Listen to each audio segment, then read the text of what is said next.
Frieren Beyond Journey's End might just be the best anime this season, even might be better than Jujutsu Kaisen. Sorry, JJK fans. It's not your typical action-focused series. It takes a theme and makes it profoundly unique, not just focusing on epic fight scenes, but emphasizing the values of characters present in the story. But with its genius storytelling, badass moments and scenes that show how human our main character is despite being an alpha's dead inside, expressing herself through tears, Frieren Beyond Journey's End offers more than meets the eye, through a journey about time and emotional awakening. As a fantasy anime, it's normal to expect to have magical elements containing things like mages, heroes, and demons, commonly with the main goal to defeat the Demon King, Lord of Darkness, or whatever you want to call it, alongside with a party usually consisting of the hero, a frontliner, a healer, and a backliner who tells you to keep yourself safe. However, what separates this anime from the rest of the fantasy genre is that the story started with the Demon King already defeated, which is just the whole point of a fantasy story, nothing too important. So if the main goal is already achieved, then what's the whole point of telling a story that's already ended? Well, that's where the genius storytelling of the anime comes in. We view the story through the eyes of our main character, Frieren, an elf who has supposedly lived for 1,000 years who spent half of it doing nothing, just like what I did with half of my life. To her, a couple of years isn't quite significant, and the journey they took to defeat the Demon King was about a decade, which isn't even a fraction of her life. But the same can't be said for her companions, Himmel and Heiter, who are humans, and Eisen, a dwarf who has a longer lifespan, but nonetheless still too short compared to Frieren. It's clear those 10 years with her companions didn't mean as much to her as it did to them. While it was a blink of an eye for Frieren, it was a whole chapter for those three, which is why we see such massive time skips happening in just the first episode of the anime, and not because the anime studio ran out of budget. They go to celebrate at the Demon King's defeat, and the next thing you know, several decades had passed, with her companions already dead. Ouch. I didn't even have the chance to get attached. It blew my mind the first time I was watching it. I mean, who tells a story like that? You introduced me to a character and then 5 minutes later, they're already dead. What is this, Oshimiko? They skipped so many major events, like how I skipped classes making this video. But the more I watched, the more I realized that this was all happening in Frieren's perspective. It's also very refreshing to see how the humor was done here, where it's pretty well crafted and witty, and it's not the same joke repeated 1,000 times about a guy accidentally touching a girl's milk dispenser. So as part of the fantasy genre, while also being an anime, this has completely exceeded my expectations while maintaining the feel and the vibe of a fantasy series. However, setting aside the fantasy setting of the series, there's something that the anime did that was perfectly executed. Something that the anime did differently compared to others due to the absence of an antagonist. And that's the characterization of the main character, Frieren herself. In addition to her mindset, where years are like seconds to her, she's also very nonchalant by nature. She doesn't care much about trivial things like socializing and making memories, much like a teenager on her emo phase. But that changed when Himmel died. It's a moment of realization that she should have spent more time trying to know him, but it was too late. He's already dead. Someone who she adventured with for a mere decade is now dead. His death greatly impacted her indifferent heart. It is where everything started to slow down. The massive time skips that we experienced in the first episode had calmed down, from decades passing to years passing and finally to months passing.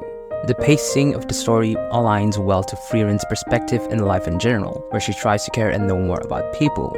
And ironically, it's as if the flow of the story is both backwards and forward at the same time. As she cares more for those who are around her, subtle hints of memories from her 10-year journey with Party resurface in the form of flashbacks. While Himmel's death played a major role in Frieren's change, it was Fern who held the key to her gradual change. Fern became the perfect opportunity for Frieren to practice evoking her emotions as she takes her on for apprenticeship after being tricked by Heiter before his death.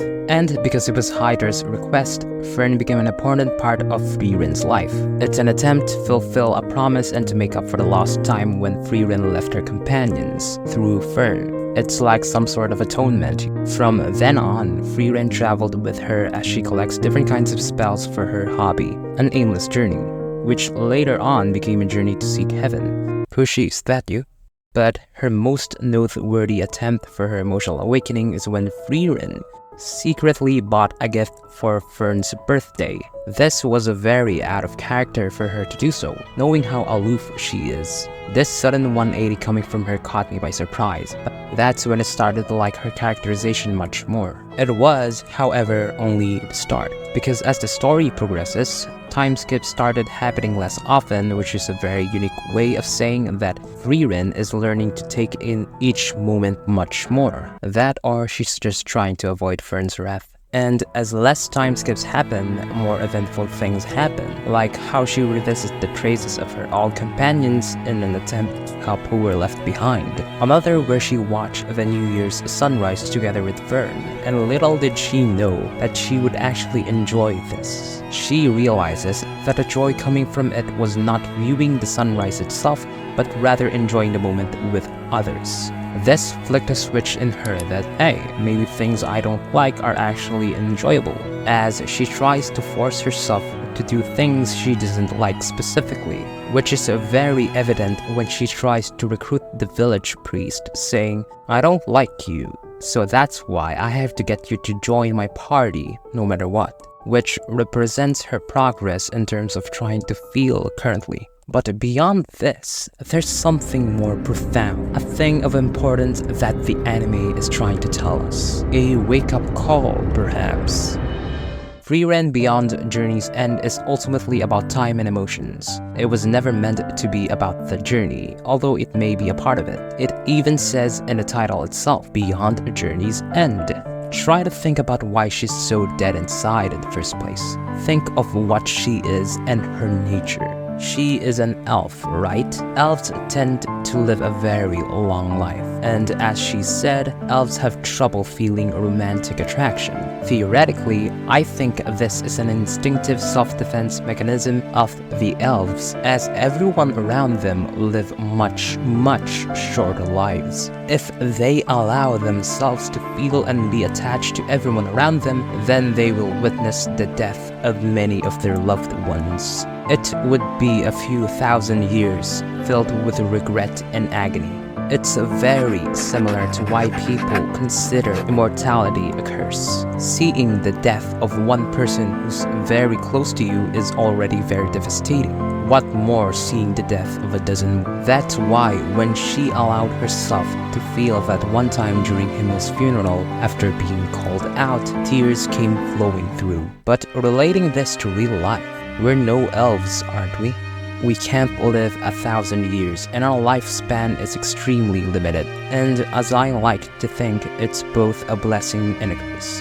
A blessing because we won't get to see the death of many, and a curse since we don't really have a lot of time to make many memories. It's all about time. We don't have much time. And that's what we fail to realize, or rather continue to be ignorant about. And with that, we should not keep our emotions just to ourselves, but express them freely. From another perspective, Frieren's position could also be related to a person who has more time left versus a person who has less time left, aka the young and the old. Which is why we should express ourselves much more, because some are expiring faster than the others. Which is exactly what Frieren experienced, whether she realizes this or not.